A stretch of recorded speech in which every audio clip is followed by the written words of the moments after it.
Hello बच्चों, आज हम विलयन की सांद्रता को प्रदर्शित करने की इकाई मोल प्रभाज के बारे में या मोल अंश के बारे में पढ़ेंगे। इसे हम मोल फ्रैक्शन भी कहते हैं।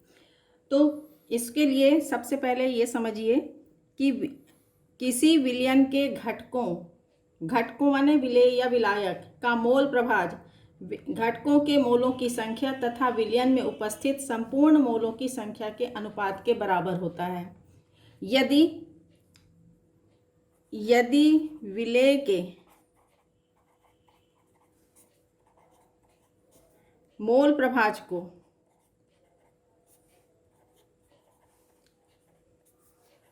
XB और विलायक के मोल प्रभाज को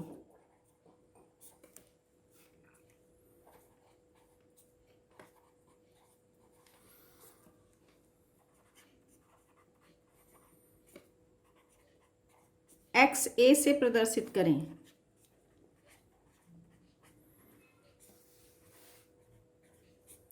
तो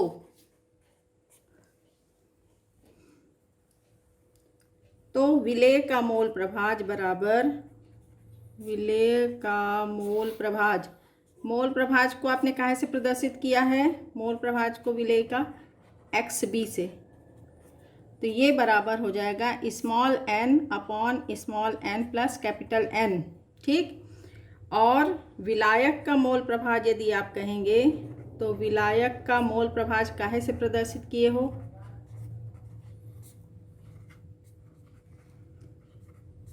ये देखिए XA से।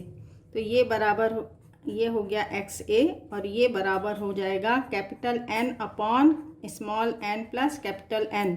ये कब होगा? यदि इसमें यहाँ पे n क्या है?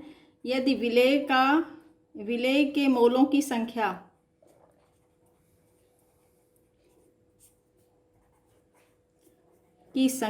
क्या हो? स्मॉल n हो और विलायक के मोलों की संख्या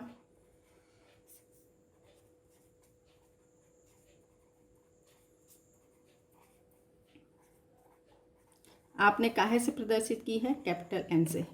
तो आपको ये समझ में आ गया होगा कि किसी विलयन के घटकों, चाहे विलेय हो चाहे विलायक हो, का मोल प्रभाज उसके मोलों की संख्या, मतलब विलेय के मोलों की संख्या n है तो उसके मोलों की संख्या बटे विलयन में उपस्थित संपूर्ण मोलों की संख्या के अनुपात के बराबर होता है। विलयन में क्या क्या उपस्थित होगा? विलेय और विलायक। विलेय के मोलों की संख्या स्मॉल n है और विलायक के मोलों की संख्या कैपिटल N है। तो विलयन में दोनों चीज़ें उपस्थित रहेंगी। इसी तरह से जब आप विलायक के लिए लिखोगे तो विलायक के मोलों की संख्या बटे विलयन में उपस्थित संपूर्ण मोलों की संख्या, ठीक है।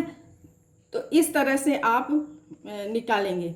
लेकिन जब आपको इसमें सवाल लगाना होगा, एक चीज़ और भी जानिए कि XA प्लस XB बराबर क्या होता है? हमेशा 1 होता है।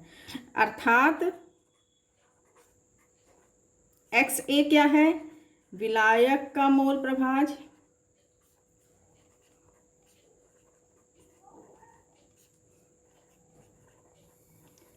और विलेय का मोल प्रभाज।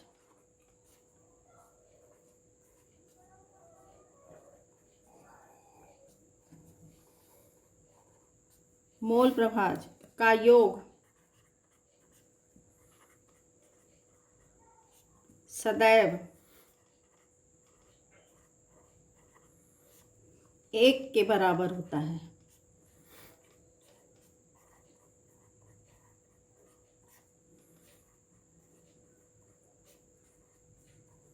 ये आप जाने रहिए, इस समीकरण का उपयोग जो है आपको आगे राउल्स लॉ में होना है।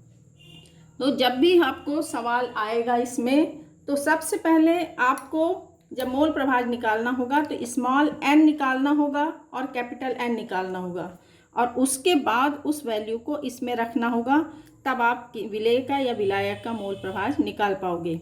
तो इसके लिए स्मॉल n निकालने के लिए आपको हमने बताया था फार्मूला। स्मॉल n कैसे निकालोगे? स्मॉल n बराबर मतलब मोल बराबर क्या होगा, W/M। मतलब चाहे आप स्मॉल n निकालें या क्या निकालें, कैपिटल N। इसको कैसे निकालेंगे, इस फार्मूले से निकालेंगे। मतलब द्रव्यमान चाहे विलेय का हो, अगर विलेय का निकालेंगे तो विलेय का द्रव्यमान बटे विलेय का अणुभार। यदि कैपिटल N निकालेंगे मतलब विलायक के मोलों की संख्या निकालनी होगी, तो विलायक का द्रव्यमान बटे विलायक का अणुभार।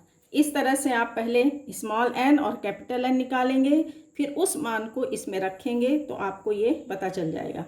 दूसरी चीज़ आप समझिए कि जब आप क्या करेंगे, एक को यदि आप निकालें, मान लीजिए किसी सवाल में आपको XA और XB दोनों कहा गया है, तो इस सूत्र से, किसी भी सूत्र से आप XA XB निकालिए और फिर आप इस सूत्र से क्या कर देंगे, इस सूत्र को अप्लाई करके दूसरे का XA को भी निकाल सकते हैं।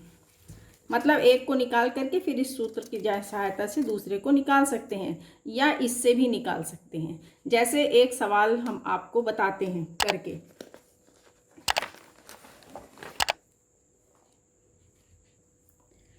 जैसे एक ये क्वेश्चन है आपको, 4 ग्राम NaOH 90 ग्राम जल में विलेय किया गया, तो NaOH माने सोडियम हाइड्रोक्साइड तथा जल का मोल प्रभाज ज्ञात कीजिए।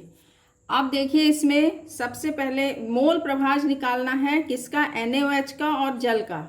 तो लिखेंगे, अब पहले इसमें जानिए विलेय कौन है और विलायक कौन है। तो 4 ग्राम NaOH 90 ग्राम जल में घुला है, मतलब ये क्या है, विलेय है, घुला हुआ है जो विलेय, और जिसमें घुला है वो क्या हो गया, विलायक। ठीक, तो अब इसको आप पहले मोल प्रभाज का फार्मूला लिख लीजिए। तो विलेय माने NaOH का मोल प्रभाज बराबर, आपने क्या लिखा था विलेय के लिए, XB से रिप्रेजेंट किया था, तो इसमें लिखेंगे small n plus capital N।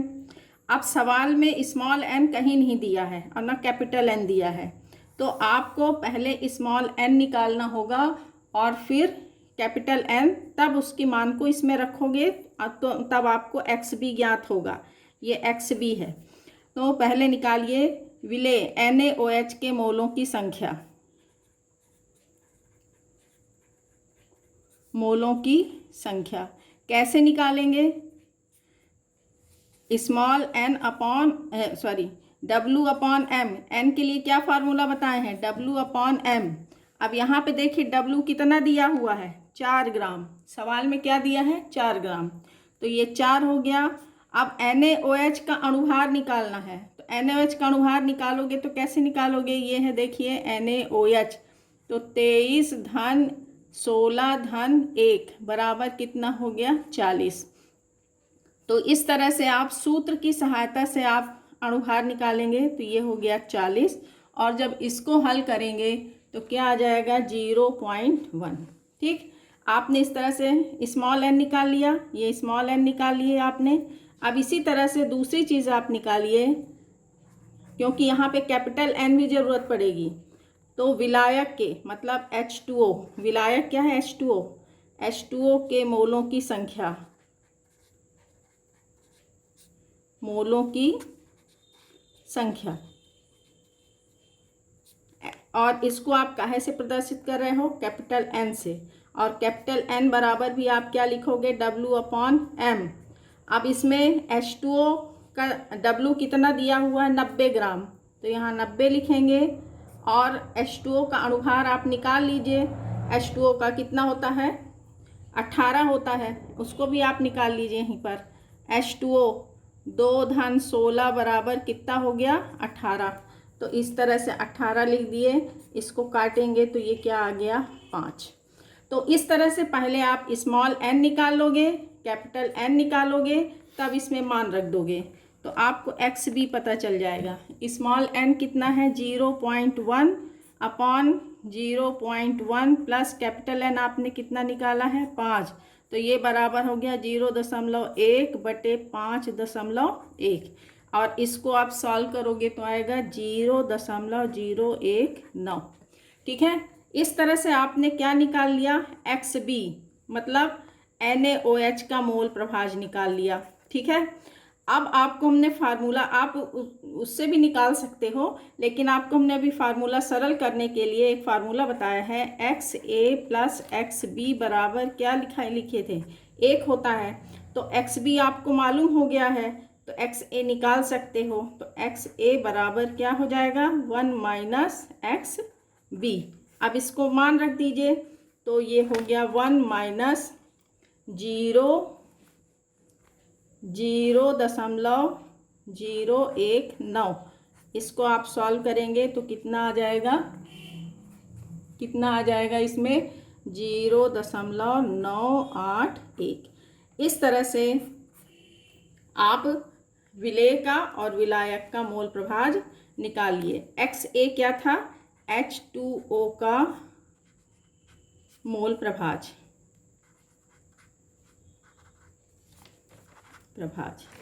ठीक है ना। तो आप इस तरह से विलेय और विलायक का मोल प्रभाज क्या किए, निकाल लिए और इसको इस तरह से सॉल्व करेंगे। ठीक है, तो आपको समझ में आ गया होगा। और इसी तरह से और भी क्वेश्चंस लगाइए और हल करिए, और चैनल को सब्सक्राइब करिए, जिससे आने वाली वीडियो आपको लगातार मिलती रहें। धन्यवाद।